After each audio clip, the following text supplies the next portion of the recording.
ভারতীয় রাজার্থনীতিতে আপনাদের স্বাগত। ভারতের বিশ্বমঞ্চে একটা আমূল পরিবর্তন কিন্তু আমরা দেখতে পাচ্ছি।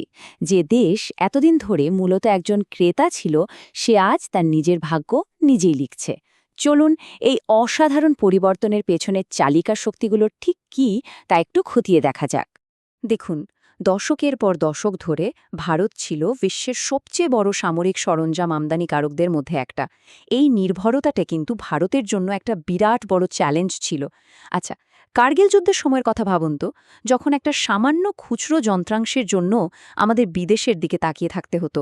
এই নির্ভরতাটা আমাদের জাতীয় নিরাপত্তাকে অন্য দেশের ভূ রাজনৈতিক ইচ্ছা আর তাদের রপ্তানি নীতির ওপর নির্ভরশীল করে রেখেছিল। তাহলে প্রশ্নটা হচ্ছে, হঠাৎ করে কি এমন বদলে গেল?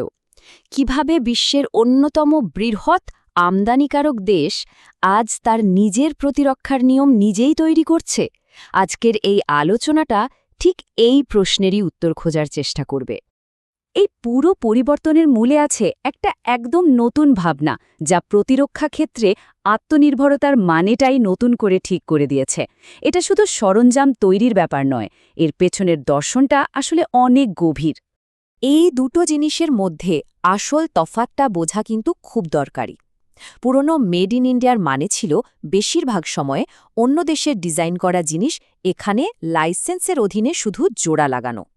কিন্তু নতুন ভারতের মালিকানাধীন মতবাদের মানে হল ইন্টেলেকচুয়াল প্রপার্টি, সোর্স কোড আর ডিজাইন অথরিটির ওপর সম্পূর্ণ নিয়ন্ত্রণ। মানে সহজ কথায়, মেশিনের মাথাটা কার হাতে থাকবে সেই সিদ্ধান্ত। এই নতুন দর্শনের আইনি ভিত্তি হল ডিএপি বা ডিফেন্স অ্যাকুইজিশন প্রসিজিয়ার ২০২৬। এটা কিন্তু শুধু উৎপাদনের কথা বলে না, এটা বলে প্রযুক্তিগত সার্বভৌমত্বের কথা। এর মানে হল ভারত এখন কেবল যন্ত্রাংশ তৈরি করবে না, বরং প্রযুক্তির মূল নকশার মালিকানা নিজের কাছে রাখবে এবং নিজের প্রয়োজন মতো যখন খুশি সেটাকে উন্নত করতে পারবে।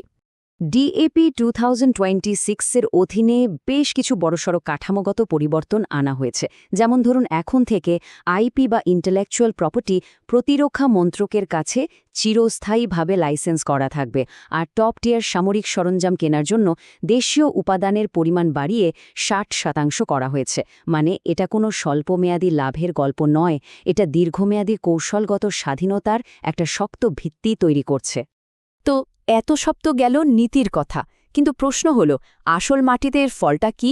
চলুন দেখা যাক এই দর্শনটা কিভাবে ভারতকে রেকর্ড ব্রেকিং সংখ্যা অর্জন করতে আর নতুন ভূ রাজনৈতিক প্রভাব তৈরি করতে সাহায্য করছে। এই সংখ্যাটা দেখুন, এটা হলো 2025-26 অর্থবর্ষে ভারতের প্রতিরক্ষা রপ্তানির রেকর্ড। এই বিশাল অঙ্কটা শুধু একটা সংখ্যা নয়, এটা ভারতের বেড়ে ওঠা শিল্প ক্ষমতার একটা অকাট্য প্রমাণ। এটা আসলে বিশ্বকে একটা জোরালো বার্তা দিচ্ছে। এই যে বৃদ্ধিটা, এটা কিন্তু হঠাৎ করে একদিনে হয়নি। এটা একটা পরিণত শিল্প কাঠামোর অর্থনৈতিক ফল। ভারত এখন ৮০টিরও বেশি দেশে প্রতিরক্ষা সরঞ্জাম রপ্তানি করছে, যা ভারতীয় প্রযুক্তির ওপর বিশ্বজুড়ে যে আস্থা তৈরি হয়েছে সেটাকেই তুলে ধরে। এই নতুন রপ্তানি কৌশলের সবচেয়ে বড় উদাহরণ হল ব্রহ্মোস সুপারসনিক ক্রুজ মিসাইল। কিন্তু এটা শুধু একটা মিসাইল নয়, এটা আঞ্চলিক নিরাপত্তার একটা শক্তিশালী হাতিয়ার, যা ভারত এখন তার বন্ধু দেশগুলোর হাতে তুলে দিচ্ছে। এর ফলাফলটা কিন্তু সুদূর প্রসারী। ফিলিপাইন এবং ইন্দোনেশিয়ার মতো দেশগুলোকে সি ডিনায়াল বা সমুদ্র প্রতিরোধ ক্ষমতা দিয়ে ভারত ইন্দো প্যাসিফিক অঞ্চলের পুরো কৌশলগত সমীকরণটাই পাল্টে দিচ্ছে। এর মাধ্যমে ভারত নিজেকে একটা নির্ভরযোগ্য চায়না+1 নিরাপত্তা বিকল্প হিসাবে প্রতিষ্ঠা করছে। চলুন এবার মাটি ছেড়ে মহাকাশের দিকে তাকানো যাক, কারণ ভারতের সার্বভৌমত্বের গল্পটা এখন পৃথিবীর বাইরেও লেখা হচ্ছে। চন্দ্রযান থেকে মঙ্গলযান, ভারতের মহাকাশ কর্মসূচির এই যে ধারাবাহিক সাফল্য, এটা তার নিজস্ব ক্ষমতারই প্রমাণ। চাঁদের দক্ষিণ মেরুতে প্রথম পৌঁছানোর পর ভারত এখন গগনয়ান মিশনের মাধ্যমে মহাকাশে মানুষ পাঠানোর প্রস্তুতি নিচ্ছে, আর এটা তার প্রযুক্তিগত দক্ষতাকে একটা সম্পূর্ণ নতুন স্তরে নিয়ে যাবে। গগনযান শুধু একটা সায়েন্স মিশন নয়, এটা হলো মহাকাশ শাসনের হাই টেবিলের ভারতের টিকিট। এটা নিশ্চিত করবে যে মহাকাশ অনুসন্ধানের ভবিষ্যৎ নিয়মকানুন লেখার টেবিলে ভারতের একটা পাকা জায়গা থাকবে, একটা নির্ধারক কণ্ঠস্বর থাকবে। কিন্তু এই সব কিছুর সুরক্ষার জন্য কি আছে? এই নতুন সার্বভৌম অবস্থানের ফাইনাল গ্যারেন্টিটা কি? সেটা হলো একটা ভবিষ্যৎমুখী সম্পূর্ণ দেশীয় প্রতিরক্ষা ঢাল, যা নিজের শর্তে নিজের প্রযুক্তিতে দেশকে রক্ষা করার জন্য তৈরি করা হচ্ছে। এর নাম মিশন সুদর্শন চক্র। এটা একটা আর্টিফিশিয়াল ইন্টেলিজেন্স বা কৃত্রিম বুদ্ধিমত্তা চালিত নেটওয়ার্ক ভিত্তিক আর্কিটেকচার। এর লক্ষ্য হল ব্যালিস্টিক মিসাইল থেকে শুরু করে ঝাঁকে ঝাঁকে আসা ড্রোন, মানে সব ধরনের বর্তমান এবং ভবিষ্যতের বিপদকে একটা ছাতার নিচে নিয়ে এসে মোকাবেলা করা। এই ঢালে যে উপাদানগুলো, সেগুলো ভবিষ্যতের যুদ্ধের কথা মাথায় রেখেই তৈরি করা হচ্ছে। এর লক্ষ্য হল এমন একটা নিশ্ছিদ্র ব্যবস্থা তৈরি করা, যা প্রতিরক্ষামূলক নজরদারির সাথে আক্রমণাত্মক প্রতিশোধকে এক করে দেবে। মানে শুধু মার খাওয়া নয়, পাল্টা মার দেওয়ার ব্যবস্থাও এর মধ্যেই থাকবে।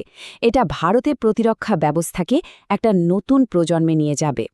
তো আমরা এতক্ষণ যা যা দেখলাম, টেকনোলজির মালিকানা, অর্থনৈতিক শক্তি, জিওপলিটিক্যাল প্রভাব আর মহাকাশে পা রাখা, এই সব কিছুকে একসাথে করলে কি দাঁড়ায়?